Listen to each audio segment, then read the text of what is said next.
मैं आपको बताना चाहता हूँ कि ये हम बहुत शब्द नहीं है मेरे पास कि विचार करने के बाद हम स्ट्राइक पे बैठे हैं। जो हमारी जो 2 दिन की स्ट्राइक थी उसका ये आखिरी दिन है, लेकिन अभी तक सरकार ने हमारी मांगों की तरफ कोई ध्यान नहीं दिया है।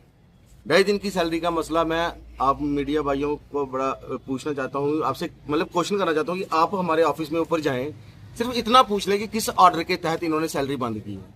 अगर ये कोई हमें ऑर्डर दे देंगे, मैं धरना यहीं पे कठुआ का यहीं पे खत्म कर दूंगा।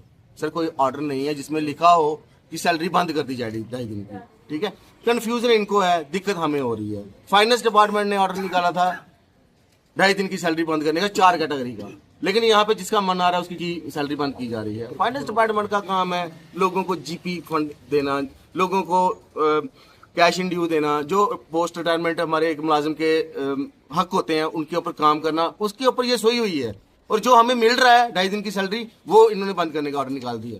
सर मुझे लगता है कि ये कुछ ऑफिसर है जो बाहर से यहाँ पे तैनात हुए हैं हमारे ये यूटी में, इनके दिमाग में पता नहीं कौन सा शफूका चलता है कि शाम को ये एक ऑर्डर निकालते हैं और सुबह उसको इम्प्लीमेंट कर देते हैं। ये कम्युनिकेशन गैप मैं कह सकता हूँ फाइनेंस डिपार्टमेंट का और हेल्थ डिपार्टमेंट का है, जिसकी वजह से आज हम यहाँ पे धरने में बैठे हुए हैं। ये इनको पूछना चाहिए था। जैसे 4 डिपार्टमेंट हो रहा है सर, जहाँ पे मैंने पहले बताया था आपको, जिनको 2.5 दिन की सैलरी मिलती है। जल शक्ति है, बिजली विभाग है, डिफेंस है और हमारा है जो इमरजेंसी सर्विस 24 घंटा संडे गस्ट ड्यूटी देते हैं। बाकी किसी डिपार्टमेंट में ये ऑर्डर नहीं निकला, हमारे डिपार्टमेंट में क्यों निकला सर? हम अपने रिप्रेजेंटेटिव से मिलेंगे जो हमारे एमएलए हैं यहाँ पे। पहले भी उन्होंने हमारी बात रखी थी, आगे भी वो हमें पूरा यकीन है कि वो इस मसले को लेकर विधानसभा में अपना सत्र में अपना हमारा पक्ष रखेंगे। 2.5 दिन की सैलरी के साथ साथ रिक्रूटमेंट और जो सर्विस रूल है, सर ये बहुत इंपॉर्टेंट क्वेश्चन, ये आपने बहुत इंपॉर्टेंट क्वेश्चन किया। 2.5 दिन की सैलरी हमें पता मिलेगी, इसको इतना बड़ा इशू नहीं है हमारे लिए। हम आने वाला जो चैलेंजिंग टाइम है वो सरकार के लिए है, ये मैं आपके माध्यम से कह देना चाहता हूँ।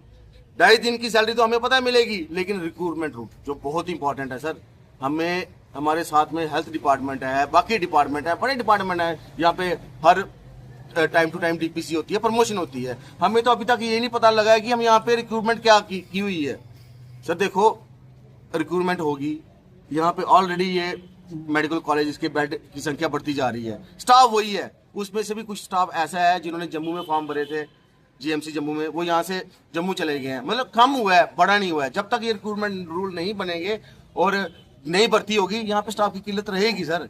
इसलिए रिक्रूटमेंट रूट बहुत जरूरी है। उसके लिए मैं आपको बता देना चाहता हूँ कि आने वाले टाइम में जीएमसी कठुआ कॉलेज बड़ी जल्दी एक मीटिंग कर रहा है, आपको बता दिया जाएगा। हम यहाँ पे कमेटी बना रहे हैं रिक्रूटमेंट रूल के लिए, जिसके लिए चिंगारी है जो हमारे कठुआ जीएमसी से लगेगी और पूरे 5 कॉलेज पूरे जम्मू कश्मीर तक इस चिंगारी की आग लेके जाएंगे। ये हमारा सरकार को चेतावनी है कि हमारे रिक्रूटमेंट रूल जो बहुत जरूरी है इस टाइम। हमारी मांग 2.5 दिन की तो हमें पता ही आनी है, लेकिन अगली जो हमारी लड़ाई है वो रिक्रूटमेंट रूल के लिए, उसके लिए आप सेम प्रदर्शन देखेंगे, इससे भयंकर प्रदर्शन देखेंगे। मेरे भाई ने, बड़े भाई ने आपको बताया कि हम यहाँ पे बैठे हुए हैं 2.5 दिन की सैलरी और रिक्रूटमेंट रूल को लेके। हमारी 2 दिन की स्ट्राइक थी, आज उसका आखिरी दिन है। सरकार ने अभी तक हमारे बारे में कुछ नहीं सोचा है। अभी तक 2.5 दिन के बारे में कोई भी कुछ भी हमें अभी तक कुछ नहीं पता है कि हमें सैलरी वो मिलेगी कि नहीं मिलेगी। अब आगे अगर हमें मिल भी गई, आगे हमारा मुद्दा रहेगा रिक्रूटमेंट रूल्स और सर्विस रूल्स का। हो सकता है कल को हमें उस चीज के लिए भी स्ट्राइक पे जाना पड़े, और इस चीज के लिए हमने हर एक अपने सर्विस रूल के लिए हर एक दरवाजा खटखटाया है। काफी बार कमेटी फ्रेम हुई है, काफी बार ब्रेकडाउन हुआ है कमेटी का। पिछले 7 साल से हम लटक रहे हैं ऐसे ही। हमारी डीपीसी का कुछ नहीं पता, हमें मॉनिटरी बेनिफिट्स नहीं मिल रहे। तो आपके माध्यम से मैं सरकार तक ये चीज पहुंचाना चाहता हूं कि हो प्लीज ये हमारी रिक्वेस्ट है आपसे कि रिक्रूटमेंट रूल्स जो आपने 5 जीएमसी बनाए थे पिछले 7 साल पहले, आपने गस्टेड स्टाफ का रिक्रूटमेंट रूल, सर्विस रूल्स आपने बना दिए। पैरामेडिक्स के साथ इतना भेदभाव क्यों? मैं आपके माध्यम से रिक्वेस्ट करना चाहूंगा हमारे रिक्रूटमेंट रूल्स जल्दी से जल्दी फ्रेम हो, अदरवाइज हम लोग स्ट्राइक पे फिर बैठेंगे। मैं कहना चाहता हूं डिप्टी सीएम साहब, एक बार हमारी हालत देखिए, एक बार हमारी तरफ देखिए। आप हमें बोल रहे हैं कि हम काम नहीं करते, हम काम नहीं करते। कोविड जब आया था 2019 में, तब किसने काम किया था? दिन रात अपनी जान जोखिमों में डाल के हमारा स्टाफ यहाँ पे रहता था। यहाँ पे 24 घंटे हमने काम किया है। किसने किया था? अगर लोगों को पूछो, हमें नहीं पूछो, लोगों को पूछो। हेल्थ वर्कर्स थे मौके पे कि नहीं थे? डिप्टी सीएम साहब बोल रहे थे कि ये काम नहीं करते, ये ऐसे ही 2.5 दिन की सैलरी मांग रहे हैं, इनको राइट दरवाजा खटखटाना चाहिए था। सर मैं बताना चाहूंगा आपको, सर हमने एमएलए साहब, सर डीसी साहब, अपनी हायर अथॉरिटी, हम सेक्रेटरीट गए, हम कमिश्नर सर से मिले, हम सबसे मिलके देख चुके हैं, हम मेमोरेंडम दे के देख चुके हैं।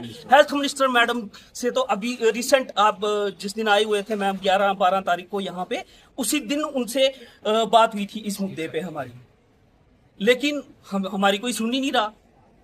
सर हम कहाँ जाए? हमें बताया जाए कि हम कहाँ जाएं।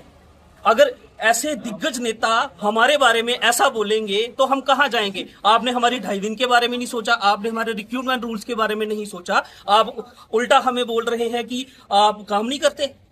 ये बहुत गलत चीज है सर। बहुत बहुत दुख हुआ ये चीज सुन के।